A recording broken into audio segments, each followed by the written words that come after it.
Party people, welcome once again to the Party of One podcast, the actual play RPG podcast where the gaming table is always set for two. I am your host as always, Jeff Stormer. This week on the show, I am joined by my good friend, writing coach, game designer, and wonderful human being, John Adamus, for a game of Big Fight Feel. Big Fight Feel, designed by, checks notes, Jeff Stormer, is a game about two legendary professional wrestling rivals, facing off together in the moments after the bell has rung in their ultimate final showdown. It is a hack of Austin Ramsay's In the Air Tonight, which we played on the show with Alex Flanagan. You can find that in the show notes. And it captures that specific moment after the bell rings when the crowd falls silent. It's a game I'm really proud of. I think it turned out really, really cool, and I can't wait for you to hear it on the show. John, as I mentioned, is a writing coach. His specialty is helping you tell your story. I worked with John a lot when I was developing Mission Accomplished. It is the game that it is, partially because of his help. He also, does work around, press pitches, and, if you've heard me describe Party of One as an actual play podcast focused on two-player role-playing experiences, you've heard John's work. I am incredibly grateful, and also he's a wonderful friend. You should go follow him on Twitter at awesome_John, and head to thewriternextdoor.com to learn about his coaching services. I love John Adamus. I think he's a wonderful person. Now, before we dive in, I do want to talk about one thing. This episode was supposed to be our yearly WrestleMania Spectacular. Who will survive?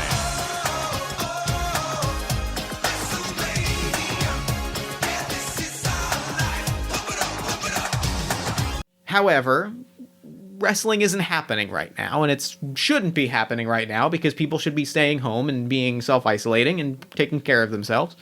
But we talk a little bit about wrestling being in the air and the excitement that comes with WrestleMania. That's because we filmed this in January, or rather we recorded this in January when the Rumble was happening, and we kind of assumed WrestleMania was going to happen. Technically it is, but I kind of wish it wasn't for a lot of reasons. It's a long story. Anyway, this is my segue into saying, moving into the top of the episode, I've put my Patreon on hold. All of my money raised through Patreon, t-shirt sales, Ko-fi, all that kind of stuff for the next few weeks is going towards supporting people whose incomes have been impacted by the COVID-19 pandemic. That includes professional wrestlers, including my dear, dear friends, Kate Nix and Ophidian the Cobra. I am putting in the show notes some links to some Patreons, the One Shot Safety Net Fund, Kate and Ophidian's Closet Champion Patreon, a few others. And what I'm going to say right now is if you, right now, listening to this episode, if you go and donate to one of their Kickstarters to the GoFundMe, go support people who have been impacted, and you send me via email at partyofonepodcast@gmail.com proof of your donation, I will send you a copy of Big Fight Feel, as well as some other special guest surprise games. I'm going to send you some cool stuff. I want you to go and support the people who have been impacted. I'm fine, so go do that. It would mean a lot to me, and you'll get some cool stuff in exchange. It's my little way of helping people out in an uncertain time. And with that said, let's throw it over to me in the past so that he can get started with the show. Take it past me. Thanks, future me. My guest this week, I gotta tell you, I am so excited to be sitting down with John Adamus. John, thank you so much for coming on Party of One. Jeff, thank you so much for having me. This is always a good time. I am so excited to have you on the show. I know this is something that we've been wanting to do for a while, and I feel like this is really the perfect moment to do it, given that it is, at the time of release, it will be WrestleMania week, and so it is, wrestling is in the air, and I know you and I have a deep love of professional wrestling, and it feels like it could not be a better time to do this episode. Sometimes the stars just align and you have to make something happen. It's true. Sometimes you got to climb that ladder and make yourself famous. Absolutely. So real quick, at the top of the show, before we get into all the fun and games that we've got in store, why don't you take a moment and let the lovely listeners at home know about all the stuff that you've got going on that you might want them to know about? Wow. What a fantastic question. So primarily, for those who do not know me, my name is John Adamus. I am the writer next door online, and it is my job 24/7 to help people tell their stories, whether they are writing a book or making a game or making a film or, I don't know, doing whatever. It's my job to help make that happen, whether that's writing or editing or being a sounding board or just being a giant nerd and talking about wrestling or literally anything in between. I'm always online on some form, usually Twitter, but I'm always around and always happy to answer questions to help people tell their stories. That's what I do. And you're very, very good at it. I believe that listeners of this show, of Party of One and All My Fantasy Children, are familiar with at least some of your work, because we talked pitches once upon a time, and I've used your Party of One pitch literally ever since then. Oh, that's very sweet. It's on the Thank website, you. it's on my promotional tweets, it's everywhere. I also happen to know that Mission Accomplished comes into my orbit now and then. It does. You mean a role-playing game of super spies and office meetings? Why, yes, Jeff, that is exactly the game I mean, because I remember when that game was but a conversation. I also remember when that game was but a conversation between the two of us, and then it Indeed. turned into now it is a thing that people can digitally own and will have physical books in their hands. I think at the time of this episode, probably within a month or so was when this episode releases, hopefully. I mean, shipping delays and all that, but we'll figure out. I'm familiar with shipping delays, Jeff. I understand. Jeff, Yeah. You said it was available digitally. Where can someone go get Mission Accomplished? You can buy Mission Accomplished. The best place to do it, and I'm going to shamelessly plug my personal preference for the place to do it because it gets me the highest margins, and I think it's the better user experience, is to go to jeffstormer.itch.io, where you can find a copy of Mission Accomplished for yourself. It's $12 for the PDF, and that comes with everything you need to play, which is it takes 2 hours or so to play. It is an easy-to-play game. I thank you for giving me space to plug my things, John. I feel like I don't often get that within the episode itself. Jeff, you should always be able to plug your own things. Thank You you. worked really hard on that. You should be very proud of it. Absolutely show it off.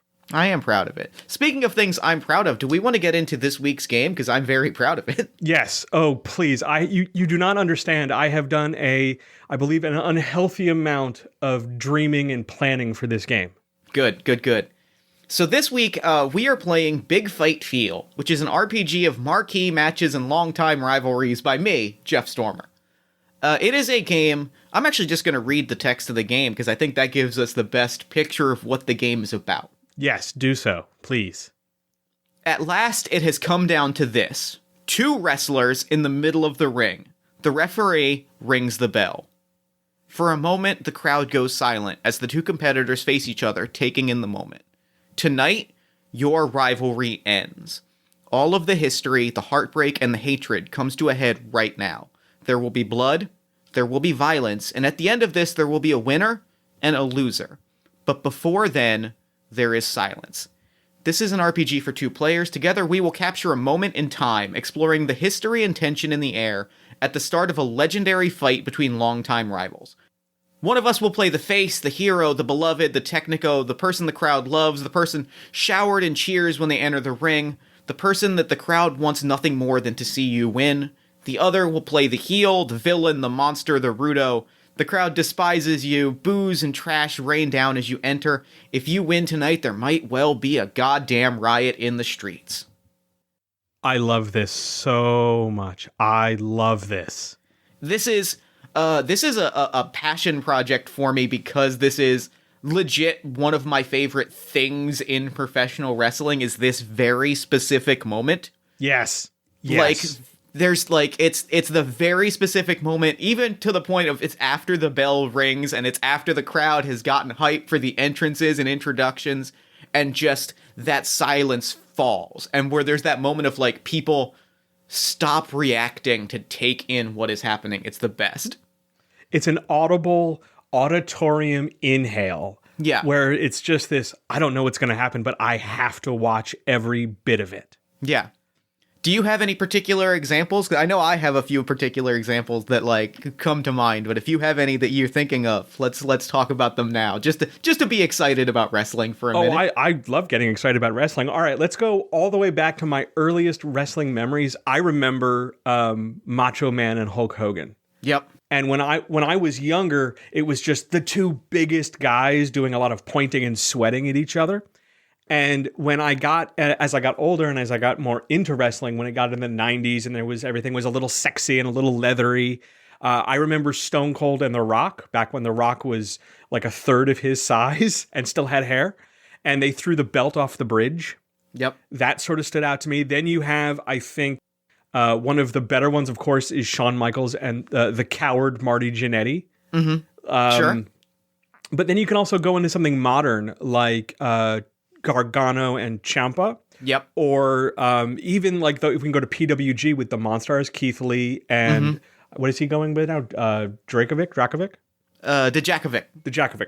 Yeah, I think that's another great rivalry. But you can, You know what's a really good one is February of 2014. Okay. It's the Shield versus the Wyatts when they like. Ooh. There's the fact when they just had their one cross match where it's just the two trios, and like the bell rings and all three of like both trios get in the ring and they don't fight right away, but they just kind of like size each other up, and there's this moment of silence before "This Is Awesome" chant breaks out. It's great.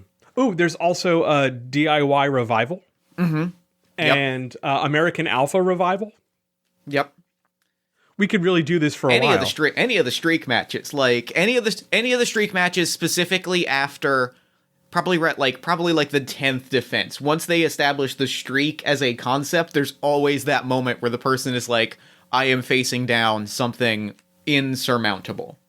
The TNA triple threat: Daniel, Styles, and Joe. Yep.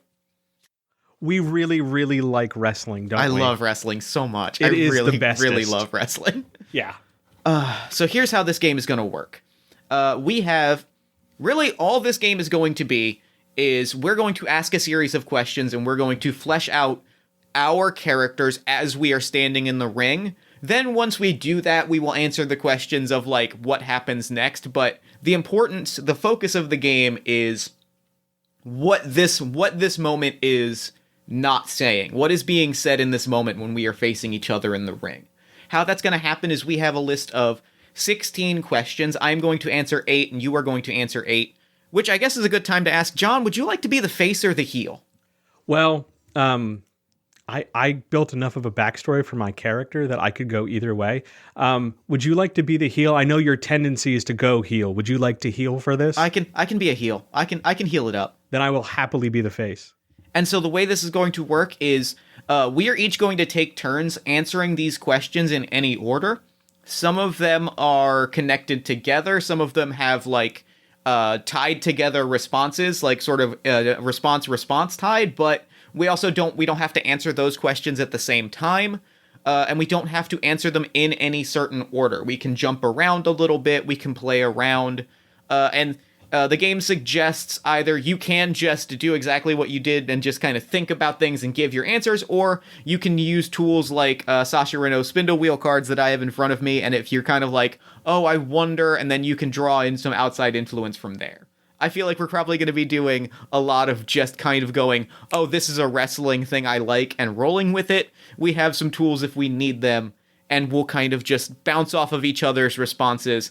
This is not something that needs to be I answer and then we move on. We can feel free to talk about it and bounce ideas off of each other and really shape the story of this moment. I am vibrating, Jeff. It is fantastic. I'm so excited. This is going to be so good. Would it be okay if I answered the first question? Oh, please do. Because I'm going to draw a card for this, but I also have a very specific answer for the question, what is significant about the venue where the fight is happening? Oh, okay. And the reason I want to start there, I always like to answer a few questions before I get to the what is your gimmick question. Okay. Because I want to know a little bit about, like, I feel like I want to get to a point where that answer comes naturally and I don't feel like I'm forcing it. But also, there's a fairly specific thing in wrestling venues that I am obsessed with. And that is, places and times of power in wrestling is a fascinating thing to me. Do you mean like where they plug the electrical power in, or do you mean like the areas where the crowd gets the most hype? What I mean is like it's a rare thing, but a thing that I'm always like 100% here for. What I mean is there are certain places that are tied to a wrestler that in which that wrestler is like at the peak of their power. Ah, okay. The Undertaker at WrestleMania, even if it's not a literal place, like the Undertaker at WrestleMania, like the Undertaker simply, you could pin the Undertaker 364 days out of the year and it's fine. But that one day, that one venue, the Undertaker is at full. Tanahashi in the Tokyo Dome.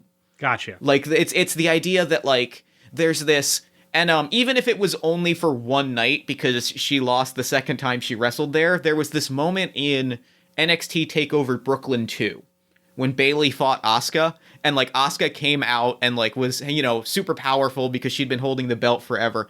But then Bayley came out and just like looked around, and there was this moment of like, oh, the last time she was here like was Bayley versus Sasha in Brooklyn. And it was like this energy of like, an important thing happened here last time this wrestler stepped foot in this arena. It's the Freebirds at the Sportatorium. Yeah. It's Bruno Sammartino at Madison Square Garden. Like, yes. There's an energy to seeing a certain wrestler in a certain context where they are just powerful. Oh, so good. And like the broad answer I think to that question is for one of us. It doesn't, I'm not sure which one yet, but for one of us or both of us, like it is that venue, is that space. I picked up a card just to draw it, and I got, this feels right. I drew the card that says Holy Stricture. So a spindle wheel card, for reference, is a sort of tarot card. It's got a title, some evocative art, and some brief phrasing to kind of just draw creative inspiration from. What I got is warnings in fable, lessons in parable, history and folklore, laws as esoteric as they are absolute, which kind of ties perfectly into what we're saying, right? Like there's a legend here. Right? Like this is not just, so what I think it is not so much a Bayley situation, right? Where it's one historic thing happened here. I think it is Bruno in the Garden, where it is, you know, history is tied to this wrestler in this place. This wrestler's face is like, there's a statue of one of us outside. Oh, sure. Absolutely there is. That will forever be there, and like the legacy of I'm gonna say if it's okay, if you're okay with it, I'd love to say that it's you. Oh, because you're the face. I think that is not at all what I was expecting. That's fantastic. Is that, if that's all right with you? Yeah, that's fine. That's totally fine. Just because I think like as the face, like if the face is tied to this place and there's a statue outside, that feels very face-ish. Yeah, that's great. I can make that work. Cool. John, would you like to pick a question? Do you have any other thoughts about this before we move on? No, I think, may I elaborate some backstory? Please. I think that statue of me that's in front is a very recent installation, because Okay. I'd like to answer the question of what did I have to give up to get where I am? Mm-hmm. This is the last match of my career. I was just announced to be the new booker for this promotion. Oh my This is goodness. the last time I'm ever lacing them up, and it has to be against you. And this statue was part of the big PR announcement that I'm taking over, but I'm no longer wrestling after a long storied career that I cannot wait to talk about. I'm so excited. That would be 5. Great. Oh my god, that's so, which tells me immediately, like, and obviously I think this is something that will get spelled out over the other questions, but that tells me if this is your like hand-picked goodbye match, Yeah. right? If this is a you're walking away, win or lose, then that means that like I have to be the Joker to your Batman. That is exactly how I have thought about this moment. Is that yeah, like our careers are so specifically intertwined that when it came time to, that when like the goodbye poster came out, they like, it was like almost assumed that I would be stepping into the ring with you. Yeah.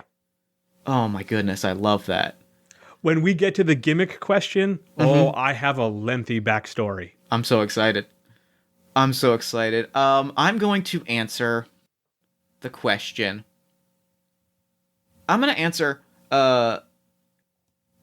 what did the so that actually kind of flows nicely into the question of what did the face do to force me to cross the point of no return? Yeah. And that is like I think in the build to this match, I think this was I want to throw out the detail that this was a little bit of a once in a lifetime Cena Rock. Sure. Where it was a little bit of a once in a lifetime. It was a little bit of we knew this match was coming a while in advance. There has been a long build to this match. There's been a goodbye tour. Sure. And in that time, like, I have escalated this fight a lot, specifically because I am so specifically hurt that I didn't get to retire you. That you retired on your own terms and I didn't break you. is eating away in the back of my mind. Oh, yes. Yes, please. I wanted to destroy you, and the fact that you are walking away to a happy ending, like, that's the level of hatred I have for you, is I cannot let you be happy at the end of this. That's wonderful. It's a moment of, like, how dare you be happy? How dare you choose to leave? Yeah. I love it. Oh, I love it so much. This is going to get really good. Oh, so I'm going to take that and run with it to my next question is, what did the heel do to me that can never be forgiven? Yep. And now we're going to start getting into my backstory. Okay, let's do it. The thing the heel did was, I imagine us as a one-time, early in our careers, tag team. Yep. And we were great. We were incredible. God. Incredible. And at some point, for whatever reason, due to not an intentional botch or anything, but I mistimed a move and slightly embarrassed you. And that caused the that was not only the in-ring reason, but you went behind my back politically to break up the tag team and skyrocket yourself to heel level success. And I was relegated to dark matches and enhancement talent for years. And I will never forgive you for tanking my career and making me have to wear a mask because I'm a masked wrestler and build myself back where my career could have been on the same level with you from the jump. But no, you knocked me all the way down to 30-second, put over the new guys or 60-minute Iron Man dark matches that only an audience sees. And I will never forgive you for stopping what could have been my success. That's incredible. I love that. And that immediately tells me that I want to answer question 2, which is, what did you have to put on the line? Because the second that you say that you're a masked wrestler, I am saying you don't get to live your career behind, you don't get to live your happy ending behind a mask. If you're going to face me in the ring, if you're going to walk away, if you're going to abandon all of this to go settle in behind an office chair with a booking sheet, you're taking that mask and you're putting it on the line tonight, and I'm going to take it from you. I'm going to take this one last thing from you. I'm going to take this one thing. I'm going to take your security blanket, this comfort that you have that you're going to retire into anonymity. Everyone is going to see you in the middle of the ring, and they're going to see you for the broken down failure that you are. God, I hope so. That's the dream, right? That is. That's so good. So I will take that and go one step further. I'll answer, what did I put on the line to make this happen? Yep. If this doesn't work and we don't pack this place out and this isn't the best thing ever, I'll sell the company to our big famous up north conglomerate and I'll leave that wrestling. Company up north. No. Oh, yeah. Oh, yes. And they can ruin really good wrestlers with terrible cuckold storylines and hold people back who were transcendent, only for them to go off to other places and have the amazing career we knew they could always have. Yep. Or their retired wrestlers will, pack on the weight and turn into, P.S. Michael Hayes and then slowly sort of stand around the ring. It could also, or both. It could be both at the same time. It could be a little bit of both. Could be a little bit of both. No. So I'm putting everything on the line. Now, the reason I'm even putting the mask, and I volunteered to put the mask on because I didn't always wear the mask. In the moment where we broke the tag team, our last match together, where you turned, because you're the heel. Sure, yeah. Whatever finishing move, whatever major signature move you hit, damaged, air quotes, my face and forced me into the mask. That's good. That's really good. Yeah. So I'm putting it all out tonight. Oh, and that just means that makes the fact that I want to expose you even better. Yes. Because it's that I want to show the world, and it's which like, here's what's great about that. It makes me a little more pathetic. Yep.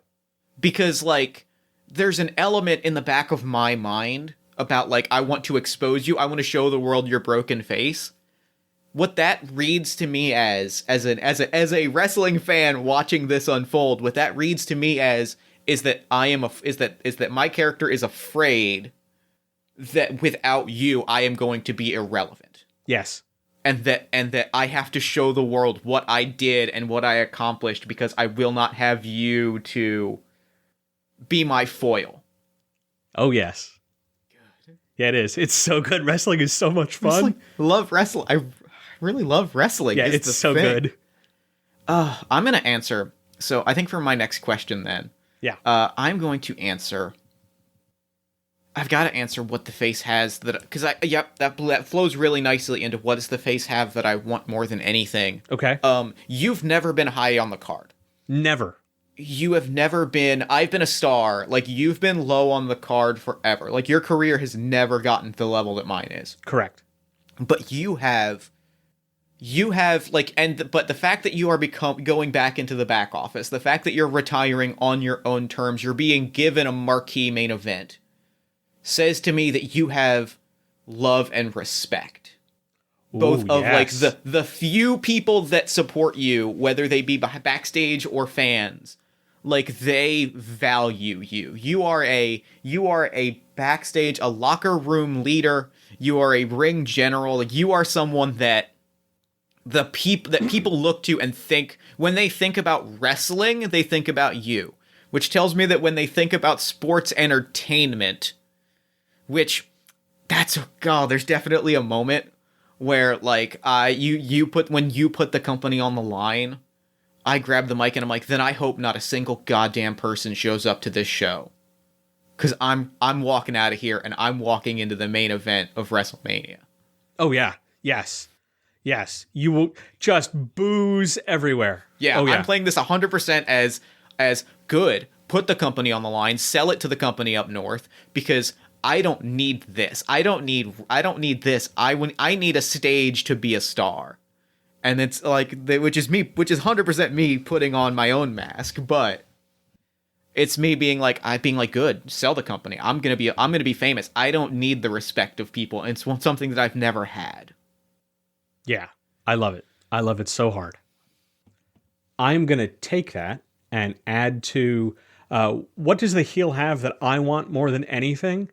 I want the bravado. I have never been able to stand there and get the whole crowd against me and just feed the ego. It's always been, long rally, hot tag, desperate, beat me down, and then someone else comes in to save the day, or I overcome giant heroic odds. Because I see myself as sort of a hybrid somewhere between Crash Holly and El Generico. Mm-hmm, sure. So size has never been my thing. Power's never been my thing. Yes, I have carved myself into marble like Tyler Bate, but in no way have I ever come across as like the big heavy.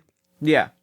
And you have always been able to put the crowd on the edge of their seat, empty soda container in hand, ready to just explode the room. And Yeah. I have always had to build and struggle for that.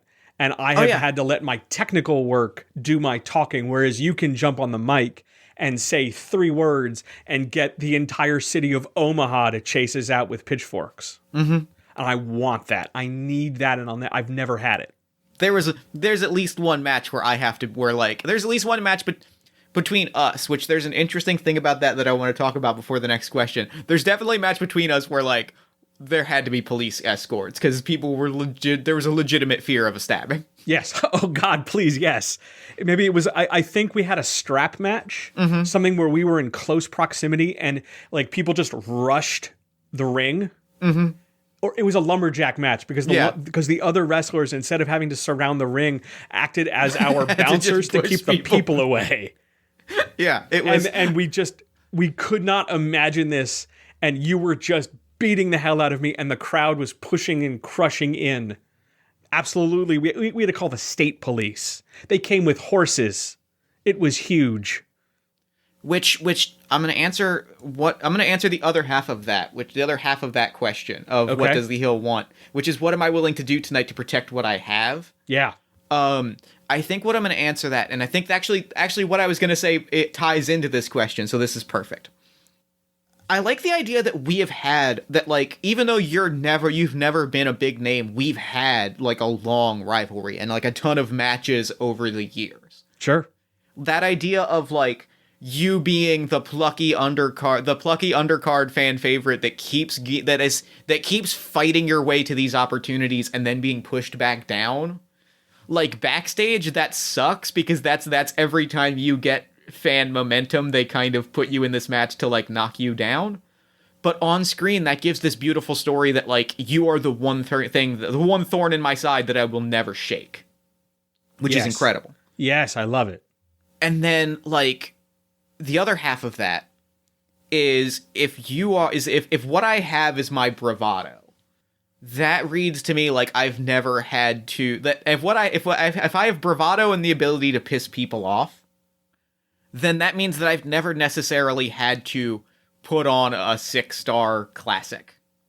I've never really had to put on my working boots because I can put on a show, get the people mad, somebody else can do some flashy moves, and then we both go backstage and collect a paycheck. Yes. So I think what I am willing to do tonight to protect what I have, which is this ability to put the crowd in the palm of my hand, which is in danger because the person that has most fed into that is leaving, and I'll never wrestle them again until you unretire 6 months later. Right. Well, I'll have a movie to promote, Jeff. I'll have to come back. But like the fact that I won't have you to be there and be the thorn in my side anymore, what I have to protect is this ability to put the crowd in the palm of my hand. So I'm going to have to put on my working boots tonight. I'm going to have to wrestle harder than I have since we were a hot tag team together and I fucked up your face. Yes, love it. Love like, it so much. That's the thing I'm going to have to do tonight. Okay. Yes.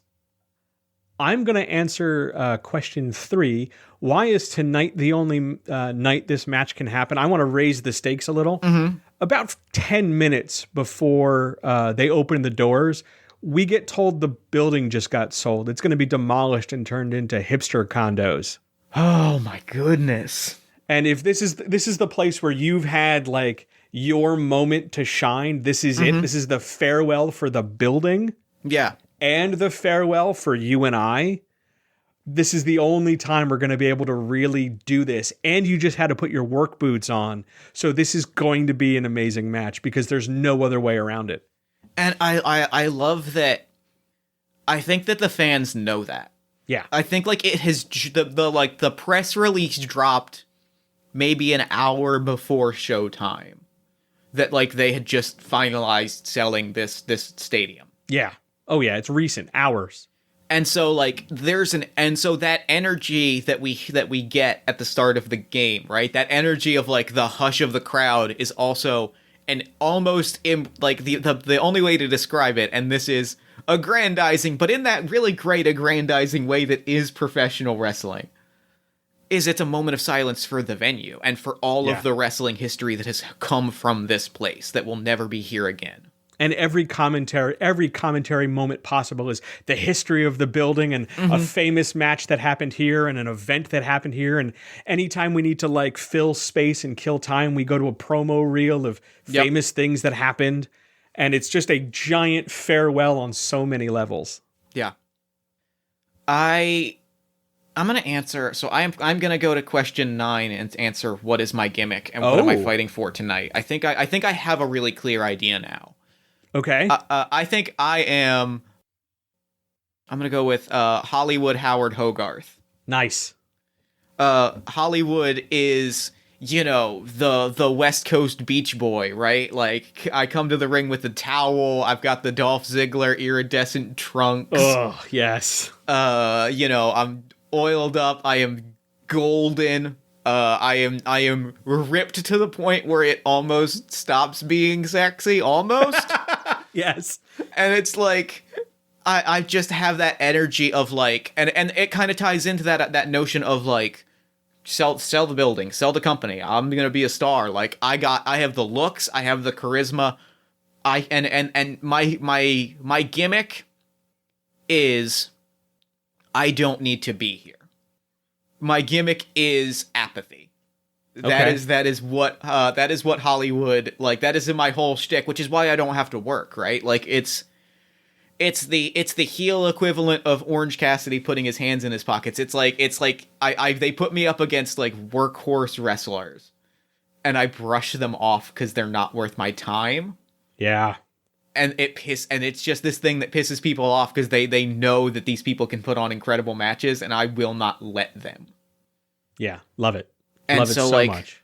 And so yeah, and so there's this energy of like, what I am fighting for tonight is to hold on to that idea of someone who is too talented to care on the one night when I care so much.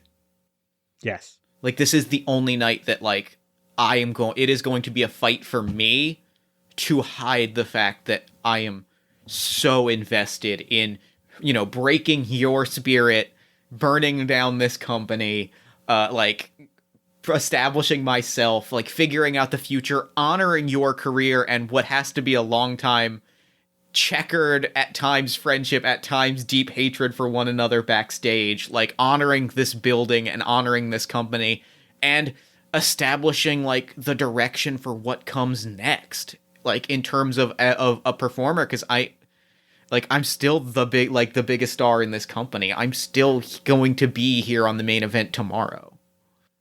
I love wrestling, Jeff. I love wrestling so much. Wrestling is so great. This is amazing. So good. It is the best physical storytelling form ever. It is. Ever. It is. It's perfect. There's no other art like it. It is.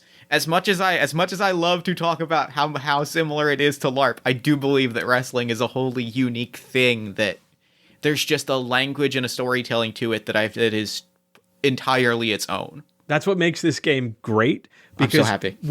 We just have to speak this language. Yeah. And anybody who's listening to this who's not as giant a pair of wrestling nerds as Jeff and I, you don't need to speak the language as fluently. You'll still pick it up from these questions. It is a fantastic set of questions. I feel really good about it. This is awesome. I'm so happy we're doing this. I am too. This is a great second playtest of this game. Wow. Yes, you'd never know that. The first playtest was last night, impromptu, because I was showing Jen the spindle wheel cards as I was cutting them out, and I was like, we could play a quick, like, we could answer like one or two of the questions from this game, and then like half hour, 40 minutes later, we were like, yeah, so we just played the whole game, and we were both just sitting there going, yeah, but that has to be what happens next, right? It was good. It was a good playtest. I love games like that. I love too. times like that. I do have to tell you, this is the first role-playing game I've played in about a year plus. Well, good. I'm glad. So thank you. It feels like you haven't missed a beat. For this. Well, I'm just vibrating here. It's just Me power. Too. Me too. This is awesome. I'm jazzed up. Oh, it's great. I love this. My next question. I'm going to not answer the gimmick. I'm going to try to do the gimmick question last, because that way I can launch into the whole backstory and hopefully make you laugh, because that is one of the most wonderful sounds to me in the world. I have very distinct memories of all the times we've ever hung out of you laughing, and that makes me feel really happy. I'm glad. That makes me happy. So I am instead going to answer question 7. What is my greatest strength? Okay. I can carry anyone in any kind of match. You want to do a 30-second go over strong. You want to do a 60-minute Iron Man. You want to do a Taipei death match. You want to do a exploding tables, whatever. I can do it all. I've been asked to do it all because I was never pushed to the main event the way you were. Mm-hmm. So it's always fallen on me to, well, we need somebody to Jeff Hardy themselves off the top of a thing. Okay, I'll do it. You want me to do it face first or not? I'm always happy to just do whatever the business needs to put people in the seat and make them feel like giving that money over to the booth was the right thing to do. I can get a good match out of probably 2 potatoes and a box of printer paper if I had to. Sure. I can do that. That reminds me a lot of a friend of the show, J.R. Goldberg, talking about who he feels is the greatest wrestler in the world, which is Negro Casas. He describes him a lot as he's not the best in the world at any one thing. He's not the best technical wrestler. He's not the best strong style wrestler, but he's just really, really good at everything. Like he's reasonably like an 8 out of 10 at everything. Yeah. Which and that gives me that same energy of like that makes you the best. Like that makes you just unstoppable if you can hold your own in all of those different style things. Like that just gives that energy of like what can't you do? Right. I was only ever one moment, one push, one thing away. Now that thing happened to be this mistimed tag or spot that just embarrassed you. It didn't ruin the match. It didn't hurt anybody, but you felt embarrassed. And because of that exact 30 tenths of a second, because of that 3/10 of a second, I've never been where you've been. Yeah. Absolutely. Oh, and yep, I'm going question 8 and just rolling right into what is your hidden weakness? Okay. And that's the one thing you've never had. Like you've never had a main event of this caliber before. Okay. You've never stood in a ring with this level of energy before. I've done it to the point where I'm numb to it. Yeah. Like you've never, even when we've had our legendary matches, like they've never been in this, like they've never been on the last night of this venue before one of us retires before. Mm-hmm. Like this is history. And there is no way to prepare yourself for that. Yeah. Not all of the versatility in the world cannot put you into a headspace where you are facing down, where you are faced with the awareness that you are putting something in the history books. And like that energy, I think that's your hidden weakness, is that energy. I think I can exploit that. I think that's coming into it like, that's the difference between you and I right now is I have been in history before, and this is your one moment as you are facing your goodbye, and I'm pretty sure that's how I can break you. I love that. I love that so much. I think that's fantastic. Mm-hmm. So then I will counter that with what is the heel's hidden weakness? What is your hidden weakness? You've, over time, especially getting more and more numb, you've moved away from being a wrestler into being more of a sports entertainer. And you've never had to go too long in a match without a lot of rest holds or a lot of crowd work. So you've never had to chain together and build that deep move set. And tonight, with the work boots laced up, you're going to have to dig way deep, because I will take you bell to bell beyond where you ever thought you could. Yep, that's good. That's very, very good. Yeah, and I love that we've both stepped out of our element into the other person's element to our own detriment by our own choice. That's the best part about wrestling. I know, it's great. But just the idea of like, I consciously said like, I'm gonna wrestle you with all of my heart and all of my skill, knowing that you are a better wrestler than me. And you said, I'm gonna do it, I'm gonna do it in the main event surrounded by a hushed crowd, even though like this is a star making moment and you are already a star. Yeah. It's just, it is the perfect balancing of both of us are on our like strongest foot, and neither of us are on our strongest foot. It's going to be amazing, this match. It's going to be real good. So I have one question left, which is, what is my greatest strength?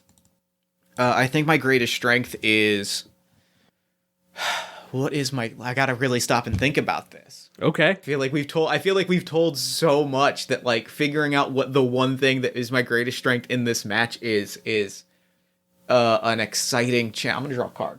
Okay. Just see what it says. I drew Laughing Mimic. Common bellows turned from furnace to songbook. A river babbling in a familiar voice. Muffled Okay, that gives me a very clear idea of what I want this to be. Okay.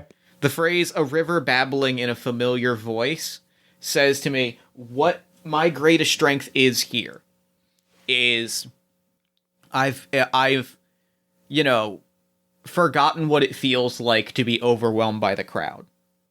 I have forgotten what it feels like to want to feel the hunger of wanting to be a star. I've been at the top long enough that like those things aren't in my head anymore. Right. But do you know what's in my head and has never not been in my head? What's in your head, Jeff? That one moment. That one moment that like defined really both of our entire careers. I have, even no matter how apathetic I have been, I have never forgotten that. And like there is a side of me that you see in the matches that we've had, that the fans see, that like I'm gonna detour before I continue to explain this, to explain another one of my favorite things in wrestling. I'm so ready for this. You see it.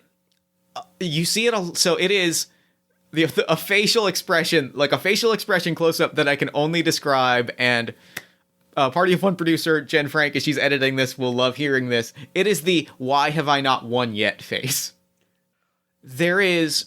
And you see it a lot with, like, the aces of a promotion. John Cena has a very good one. Hiroshima and DDT has a very good one. Tanahashi has a very good one. Where it zooms in on someone's face.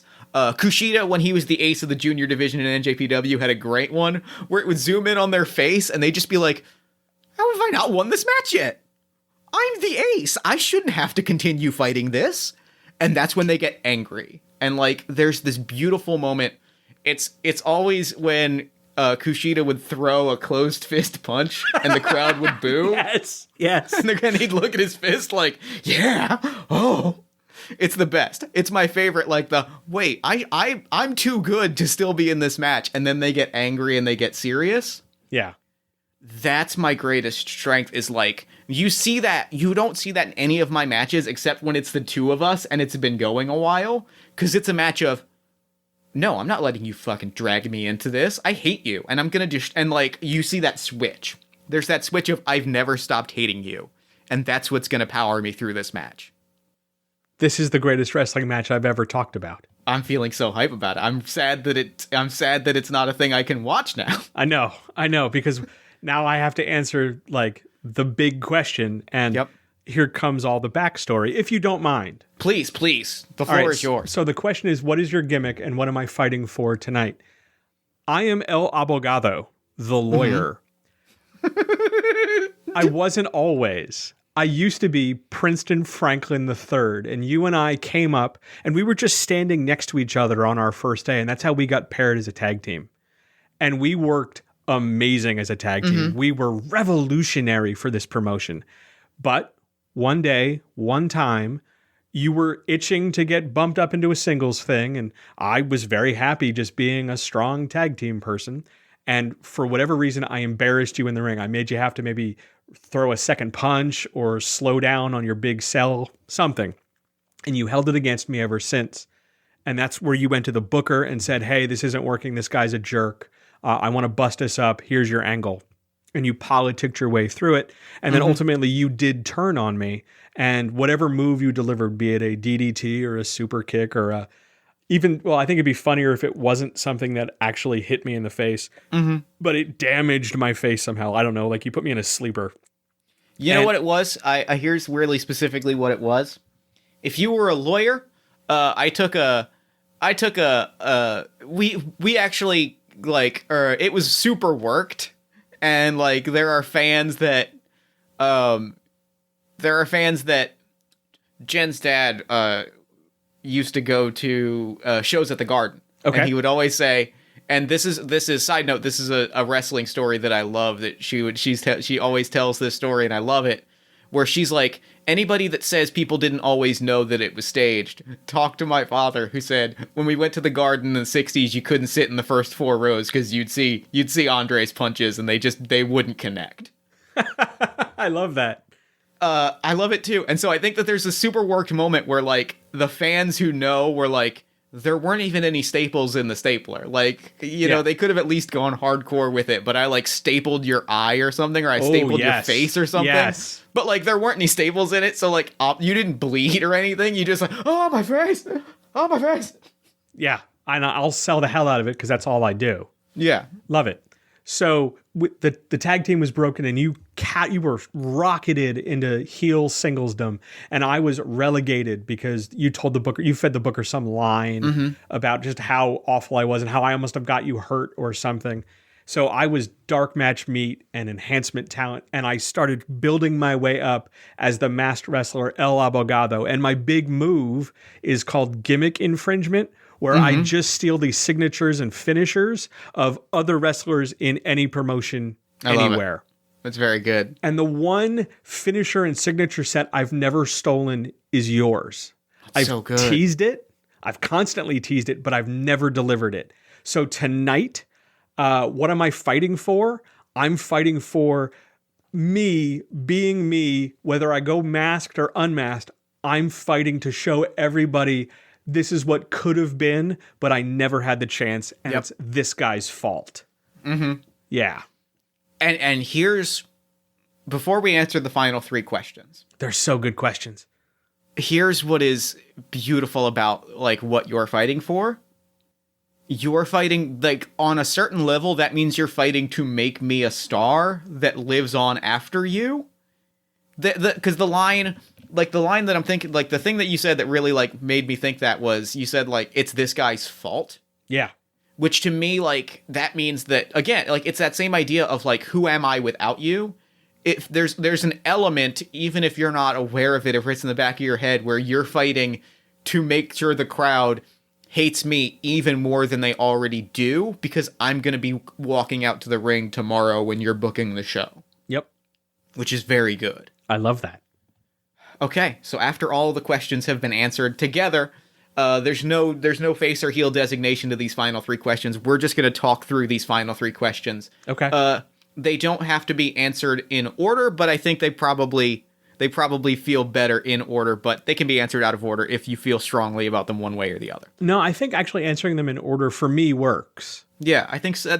I feel like increasingly, this is me, this is the playtest part of this game. I think I'm going to have to put a note in here of that they should be answered in order, because I think they flow together nicely. They do. I would say so, yes. So the first question is, what moment will people remember long after the match ends? Well, for me, as I just mentioned, it's where I finally do steal your move. Mm-hmm. And it can be after a long series of exchanges. We've gone, I don't know, deep. We've gone 45 minutes, 65 minutes into this match. We have chained things together. We have run through every style. We've gone strong style and English and sports entertainment. We've done everything, high spots, all of it. And finally, just after the turning point of the move, that's where I did your move perfectly, better than probably you ever could, despite my size or my stature or my look or whatever. I've pulled your big move off.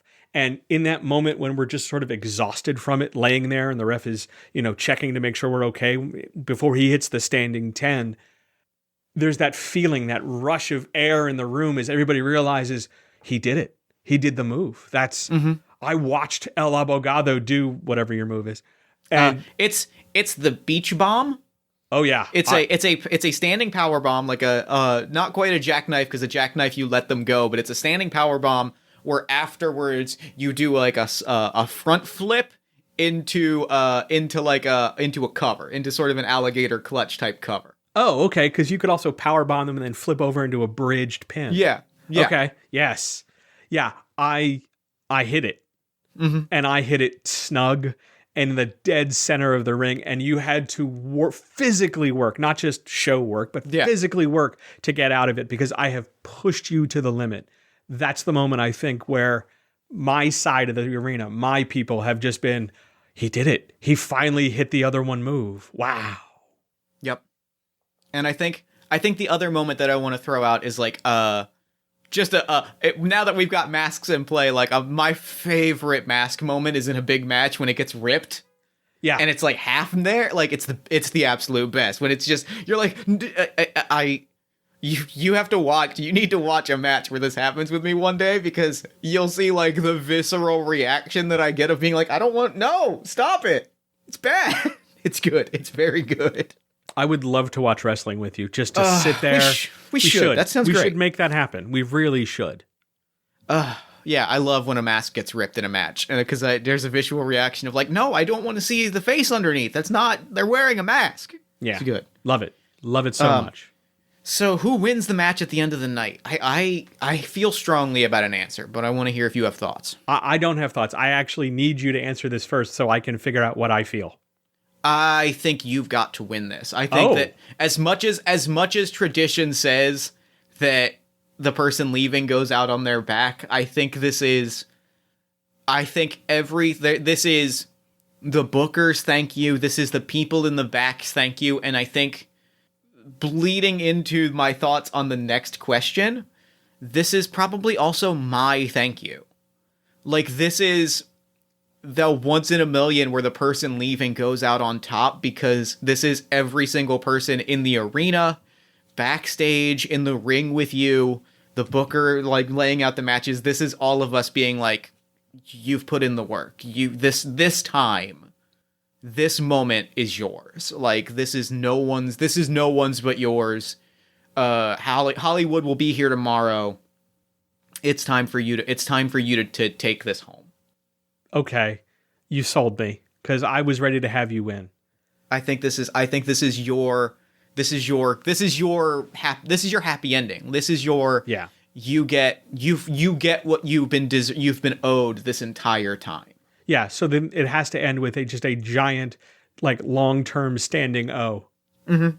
Where we both climb we do the raise the hand and point, mm-hmm. and then the turn, like the mutual big hug at the end, and turnbuckle climb. Yep. Yeah. Oh, yes, please. Which is question. I mean, that's the answer to 19, right? Is what comes. Well, there's what comes next immediately, but then also much later. But it's all kind of into the same question. But yeah, I think that the immediate moment is like, we both get up. I refuse to shake your hand. Like, you put out the handshake. You know, people are flooding to the back. Okay, so actually, I'm gonna lay this moment out in detail because I have really specific thoughts. If that's okay. Yeah, let's do it. The match ends, you pin me, the crowd erupts, people start running out, and, like, you stand up and you, like, put a hand out to the ramp, to, like, the wrestlers who are running out. You're like, no, stop. This isn't your moment yet. Okay.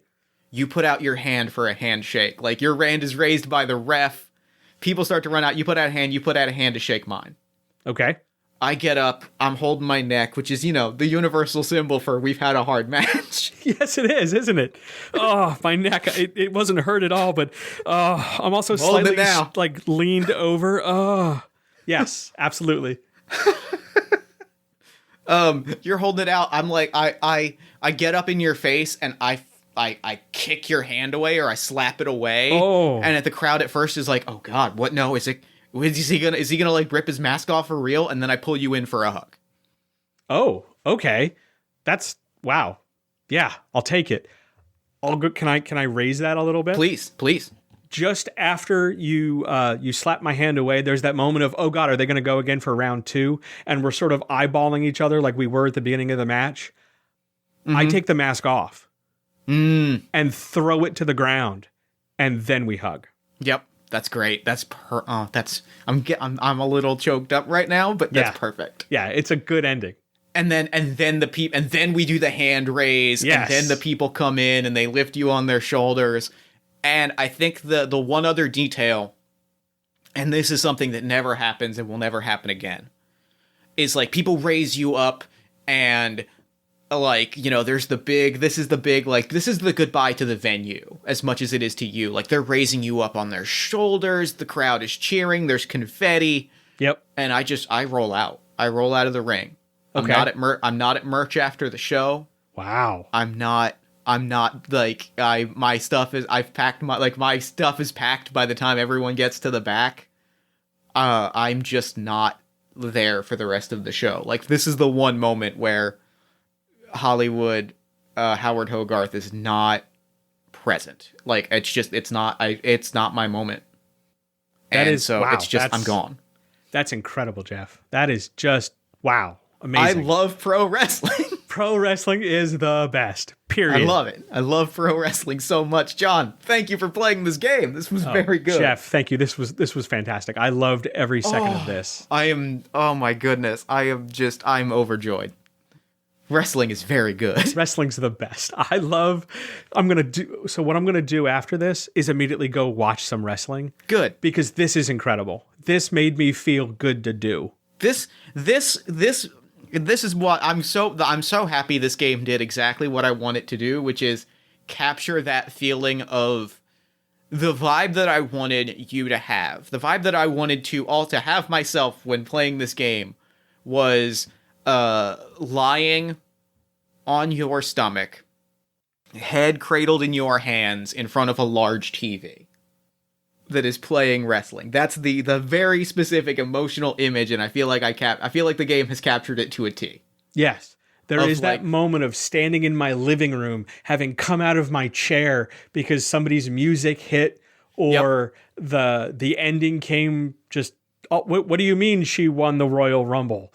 Or, there's just this moment of, are you kidding me right now? But you're both irritated and you want to go on the internet and be one of the internet smarks. But also this sense of like, that's a really bold storytelling choice. Wow. Can I tell you my really specific story of this that also involves Jen as well as some other friends of ours who I think will be listening to this episode and will greatly enjoy hearing it? Yes, please do. I ended the Undertaker streak. Okay. I did that. That was me. I'm physically responsible for that.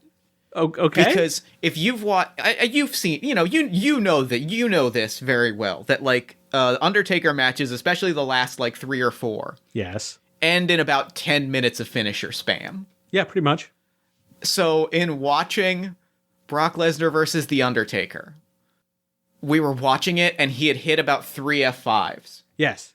And he hits the third one, and like leaning over to my friends just to kind of make a joke about how like we're going to be here for another 20 minutes. Undertaker's going to get up and pile drive him 3 times, then they're going to stare at each other, then they're going to grab a weapon, and it's going to be a whole thing. I lean over to my friends Noah, Laura, and Jen, and I go, that was it.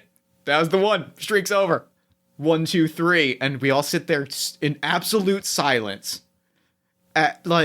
No, that was it. And then like, there's a moment of pause, and my friend Noah just goes, Jeff, what the fuck did you do? Oh, I love that. But it was that moment of like, is that really what happened? It was exactly verbatim like what you described. It was that moment of like, I gotta complain about this on the internet, but also just shit. Yeah. I watched the streak end. It was good. It's the most perfect. It is one of the most perfect moments of any entertainment form ever.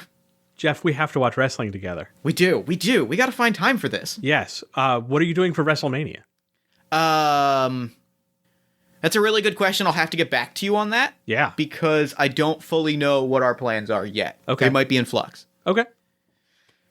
John, thank you for playing this game with me. This was so much fun. Oh, thank you so much for having me. This made my day. You don't know. Oh my gosh. I love so this excited. so much.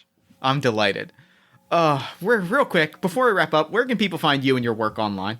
Oh, gosh. You can find me on social media, mostly on Twitter, twitter.com/awesome, AWESOME_ that's shift in the dash key, JOHN. I'm there all the time. You can also find tons, years, more than a decade of writing advice on my blog, writernextdoor.com.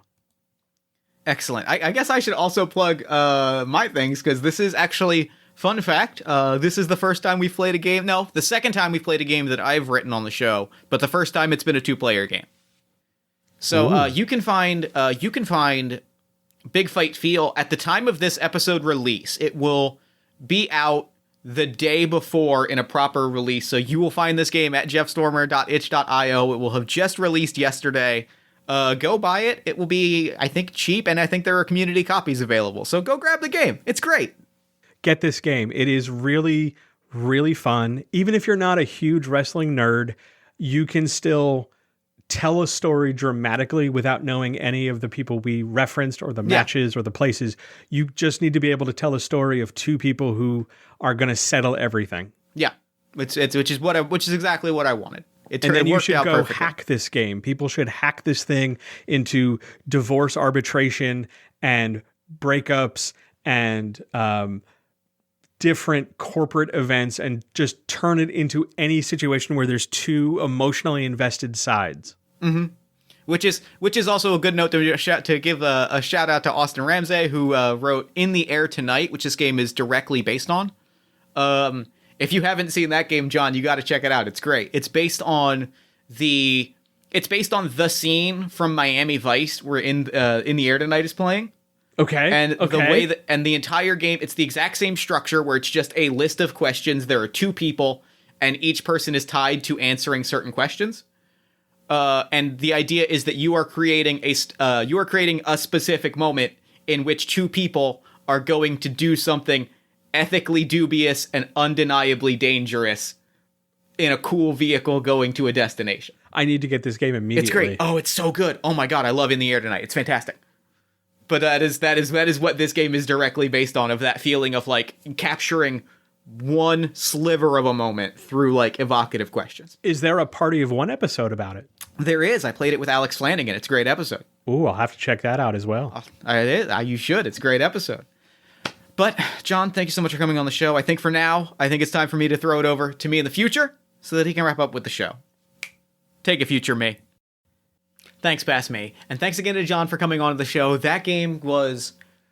God, I love professional wrestling. I don't know how else to describe how much I loved playing that episode and doing that game. It was a blast. Please go follow John on Twitter at AwesomeJohn. Please go to thewriternextdoor.com. Check out what John has to offer. Let him help you tell your story, because he's an amazing person and he does amazing work. He really, truly knows the art of storytelling, and he truly cares about helping people tell their stories. Like I said, follow him on Twitter at awesome_John. Then while you're on Twitter, follow us at Party of One Pod. Like the show at facebook.com/Party of One Podcast. Join our Discord community at bit.ly/Party of One Discord. Head to bit.ly/Party of One merch. Hit the merch store. We just released 2 new shirts, technically one design, but with 2 different fonts. It is Party of One fans will be very happy because it is a professional wrestling print style shirt that just says Champ and Crowbar are in love, because Champ and Crowbar are in love. Again, all proceeds from that shirt are going towards the One Shot Safety Net Fund, pro wrestler Patreons, people who have been impacted that I can help out. So go do that, buy the new shirt, and do all that stuff. And like I said, go support people who have been impacted. Use the money that you would have used supporting Party of One. Go support people who need it. At this moment, we're all in this together, and we need to support one another. Speaking of supporting things and speaking of being in this together, I'm going to talk to you about a podcast that is really special and really warms my heart when I'm feeling uncertain about the world, and that is All My Fantasy Children. All My Fantasy Children is a character creation, storytelling, and world-building podcast on the One Shot Podcast Network, powered by you. Every week, my best friend Aaron Catano Size and I take a listener-submitted prompt, we spin it into an original fantasy character, and we populate a shared universe one story at a time. New episodes drop every Friday-ish at oneshotpodcast.com. Party of One is produced and edited, as always, by Jeff Stormer and Jen Frank. All music for the show comes from the song Infinite Lives by Megaran, featuring the D&D Sluggers, though technically also this episode features the WrestleMania theme by the Stars of WrestleMania. And, of course, the Party of One logo is by Evan Rowland. If you'd like to inquire about advertising rates, press coverage, or coming on the show as a guest, you can email me at partyofonepodcast@gmail.com. And that's it for me. Until next time, thank you so much for listening. Remember to fight the forces of fascism every single day. Remember that self-love and self-care are radical and defiant acts of resistance. And as always, party on, wrestling fans.